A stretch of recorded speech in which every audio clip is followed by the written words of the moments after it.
پاک کو صاف کر کے آراستہ کیا اور صاف ستھرا بستر بچھا کر لٹا دیا۔ جب رات ہوئی تو انہیں سلانے کے لیے ان کی دلداری کی باتیں کرتی رہیں، یہاں تک کہ جب وہ سو گئے تو وہ اس کمرے سے باہر آئی اور اپنے کمرے میں جا کر لیٹ گئی۔ کچھ عرصہ کے بعد اس کا شوہر تھکا ماندہ دروازے سے داخل ہوا تو اس خاتون نے اپنے شوہر سے کہا، تم کہاں تھے اور گھر میں اس قدر تاخیر سے کیوں آئے ہو؟ اس نے کہا، میں صبح کوفہ میں امیر کوفہ کے ہاں گیا تو وہاں منادی ہو رہی تھی کہ داروغہ جیل مشکور نے مسلم بن عقیل کے بیٹوں کو قید سے رہا کر دیا ہے۔ جو شخص ان کو یا ان کی خبر امیر کے پاس لائے گا، امیر اسے خلعت عطا کرے گا اور دنیا کے مال سے مالدار کر دے گا۔ لوگ اس کی تلاش و جستجو میں نکلے تو میں بھی ان کی تلاش میں نکل پڑا۔ چنانچہ سارا دن انہیں مضافات شہر اور قرب و جوار میں تلاش کرتا رہا اور میں ان کی تلاش میں اس قدر جدوجہد کی، اس کوشش میں میرا گھوڑا بھی ہلاک ہو گیا اور مجھے کچھ راستہ باپیادہ قطع کرنا پڑا مگر اپنا مقصود نہ حاصل کر سکا۔ میاں بیوی کا مباحثہ ہوا۔ خاتون نے کہا، اے بندہ خدا سے ڈر، تجھے حضور رسالت مآب صلی اللہ علیہ وآلہ وسلم کے قریبوں سے کیا کام؟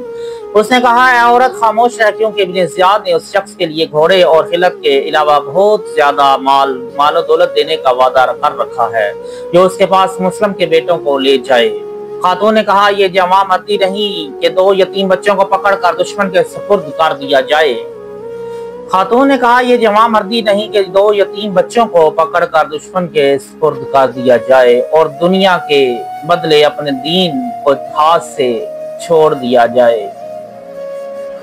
مرد نے کہا، اے بیوی، تجھے ان باتوں سے کیا کام؟ اگر کھانا ہے تو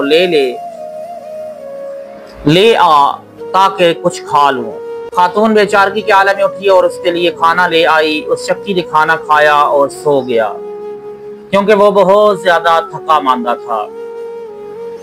شہزادوں نے جب خواب دیکھا سوئے ہوئے تھے۔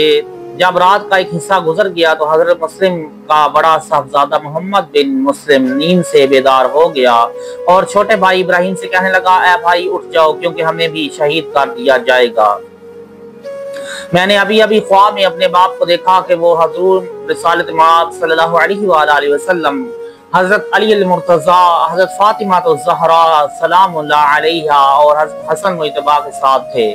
میں ان سے دور کھڑا تھا کہ حضور رسالت مآب صلی اللہ علیہ وآلہ وسلم نے میں اپنا چہرہ اقدس ہمارے باپ کی جانب کر کے فرمایا، اے مسلم، یہ تیرے دل نے کیسے برداشت کر لیا کہ ان 2 مظلوم بچوں کو ظالموں کے درمیان چھوڑ دے؟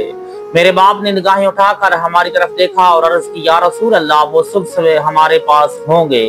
چھوٹے بھائی نے کہا، بھیا خدا کی قسم میں نے بھی یہی خواب دیکھا ہے۔ پھر دونوں بھائیوں نے ایک دوسرے کی گردن میں باہیں ڈال دیں اور رونے لگے اور ایک دوسرے کے چہرے پر چہرہ رکھ کر یوں فریاد کرنے لگے۔ جب ان کے رونے اور فریاد و فغاں کی آواز اس خاتون کے شوہر حارث بن عروہ کی کانوں میں پہنچی تو اس نے بیدار ہو کر اپنی بیوی کو آواز دی کہ یہ چیخ و پکار کیسی ہے اور ہمارے گھر میں کون ہے؟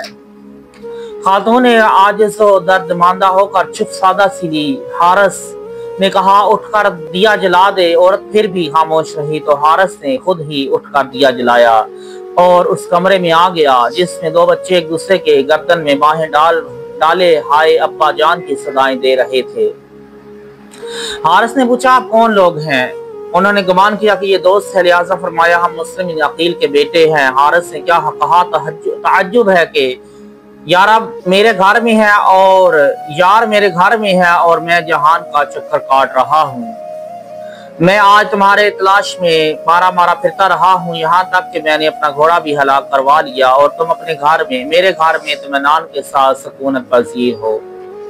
شہزادوں نے یہ بات سنی تو خاموشی سے سر جھکا لیا۔ اس بے رحم سنگ دل نے ان دونوں کے نازک رخساروں پر تماچے لگائے اور ان کے حبل المتین سیاہ زلفیں جو مستمسکان عروۃ الوثقی دین تھیں ہاتھوں میں پکڑ کر کھینچی اور کھینچتا ہوا باہر لے آیا، پھر انہیں دوسرے کمرے میں بند کر کے تالا لگا دیا۔ اس خاتون نے اپنے شوہر کے پاؤں پر سر رکھ دیا اور گریہ کرتے ہوئے عرض کرنے لگی،